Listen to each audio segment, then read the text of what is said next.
Hello, it's Vashana, trying to get set up on my live. How are you guys tonight? I hope you're there. It is, yay! Anyway, I hope that you are having a good day. I've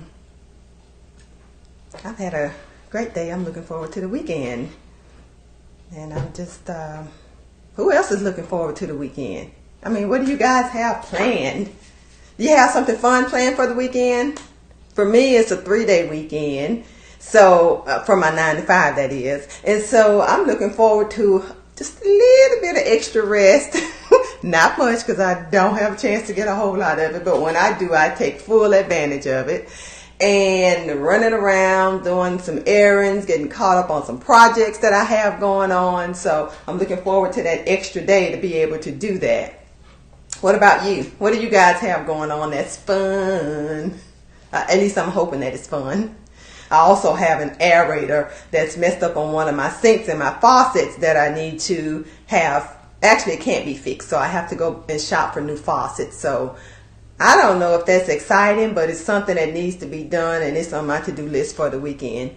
But anyway, and at any rate, welcome to my live for tonight. And as you come into the room, as I always request, just drop your name so that I know who's on, so I can say hi and say hi to me.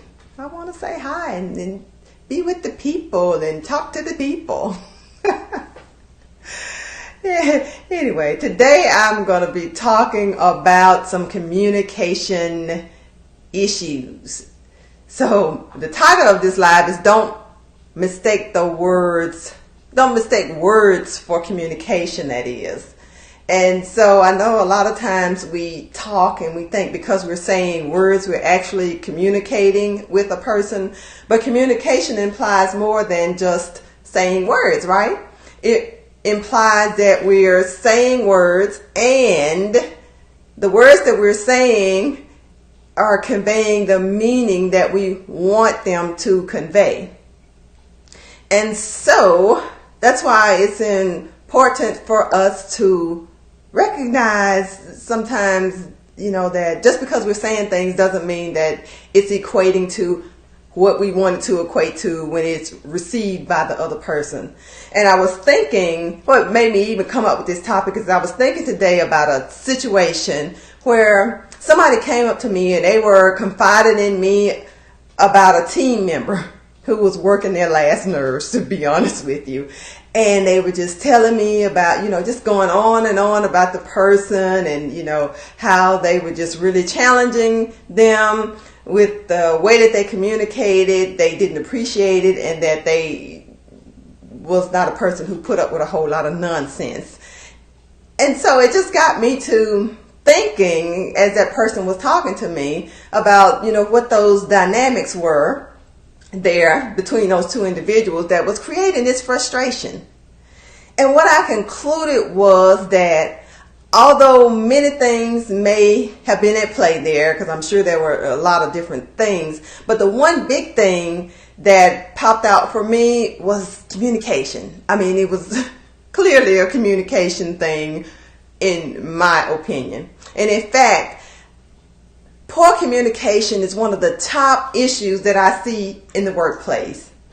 And that can include anything from not being able to get your ideas across from one person to the next, even though you're saying these words that I keep talking about, to just not communicating at all because you don't think it's important, or that, your team needs to know this particular information, or maybe you're just busy and you don't have an opportunity to communicate every little thing that goes on.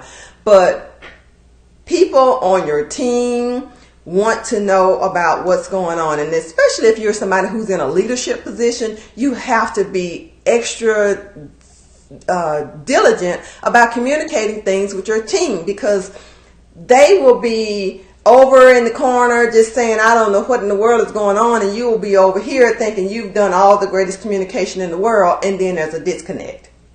And eventually that leads to some of that frustration that I was talking about that this person was experiencing when they were talking to me. So I want to talk about that with you tonight.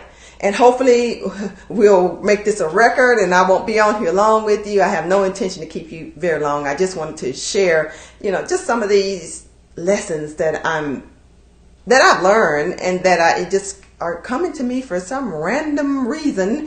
So that means that somebody needs to hear it, and I'm the one who's going to share it. So before I get started, please share this video or invite a coworker that you're having some communication challenges with, and they might benefit from hearing what I have to say. So I'm Vashana Weatherspoon. I'm a career strategist and excellence accelerator, and I help women who are frustrated in their careers to emerge from stuck and surge into their next level of success.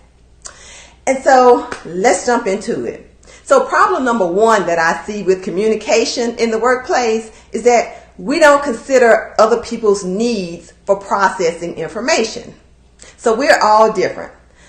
Generally speaking, people who are more introverted tend to process information inwardly. So they might be the ones who don't speak up in meetings as much as some of their counterparts, and some people perceive that in different ways. But what it more than likely is that this is the person who needs to gather their thoughts before they speak. And once they get clear on whatever it is, then they might feel more compelled to speak their opinion or share their idea. Whereas if you have someone who's very extroverted, those are the people who are kind of the shoot at the hip kind of people. If they have a thought or an idea, the minute it comes into their head, it's out. And it's because they process better when they're processing it with other people. They might need to think aloud, or they might need to have that back and forth with another individual to be able to think through whatever it is that they're trying to communicate. So it's just really that the difference is in processing the information and being able to get it out and to share it, and what works best for one person versus another. Problem number two is that we don't honor our personality types. So not everyone is like you. Not everyone communicates like you. We don't behave like one another. We're different. That's the beauty of human nature, is that we're all different. And with those differences, that it comes just different ways that we are, different ways of being, different ways that we like to do things. One of the great ways to find out what your personality type is by taking a Myers-Briggs or a DISC personality assessment, and they help you to determine what your personality type is. So what does all this personality stuff mean? What it really means is that you simply need to understand how a person prefers to receive information, to give information, and understand what best appeals to them. Because if you can put your finger on that way that they like to be communicated with, then you have the magic button, because you know how to get your message across to them to help to share what you want to share with them, so that they receive it the way that you want or you intend for it to be received. So for an example, if you have a person who's a thinker, they like concrete communications. So you need to talk to that kind of person with facts and figures. You can't come with theories and philosophies, because that's not going to resonate with them very well. You need to come with some cold, hard facts, and that's what's going to appeal to that person. Whereas if you had a person who's more of a feeling kind of person, that person is in tune with their emotions. So when you're communicating with them, you need to figure out a way to personalize that communication so that they can feel like there's a connection or a relationship. And that, just those little nuances like that makes all the difference when it comes to being able to effectively communicate with another person. Problem number three, and I'm holding up this one finger, but it's number three, right? Problem number three is that although we utilize a variety of communication styles, and that's all of us across the board, have a preferred style of communication. We all have one or two that are our go-to communication styles. Actually, there's 5 of them that are known and talked about in the communication world, and I'm going to run through them very quickly so you can see if you can identify which one is yours. So one is aggressive, and this one is more combative. It's about winning, and if you think about, I'm sorry, the example that comes up for me is like an attorney. They're in the courtroom, they're trying to win their case, so they're going to bring it, right? So when you're talking about somebody whose style is combative, it's going to be more like that, just to give you an idea of what that might look like. Then you might have somebody who's very passive aggressive. And this one to me is very misleading, because on the surface it looks like the person is being very cooperative. But in fact, there's some anger or resentment that's underlying, and they act it out indirectly. They will never say it to you, but their actions will show that, whatever their words are saying, they are not committed to it at all. Number 3 is submissive. And these are your people pleasers or your conflict avoiders. So if you know somebody who will do any and everything possible to avoid being in a conflict or, an argument or whatever, that's the kind of communication style that we're talking about. You have manipulative, and we all know what that is. Somebody who's controlling, they're scheming, trying to turn things and make them so that they get a benefit or an advantage from it. And then you have assertive. And for the workplace, this is the healthiest and most effective form of communication, because you're speaking up and saying what you need to say, but at the same time considering the next person's feelings, and not, it's in an effort to be productive and collaborative. So my takeaway lessons from this is a lesson. This is a training, right? Our communications of many communications training about effective communication in the workplace is, number 1, we have to develop self-awareness. Self-awareness is key to so many things, and so many things that can help to make you successful in life, in work, in relationships, in whatever. So in order to be a better communicator, we need to develop self-awareness.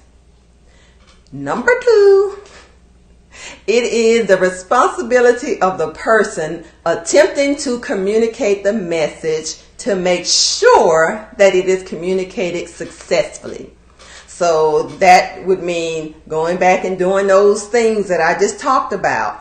Making sure you know if the person is introverted or extroverted. Know the person's personality type, so you can know how best to present that message.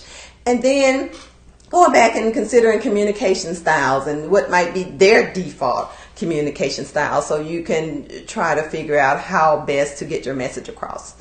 So that's all I have for you tonight. I hope you have taken something away from this communications teaching, and as always, I encourage you to like and share, more importantly, this video, and I will see you next time.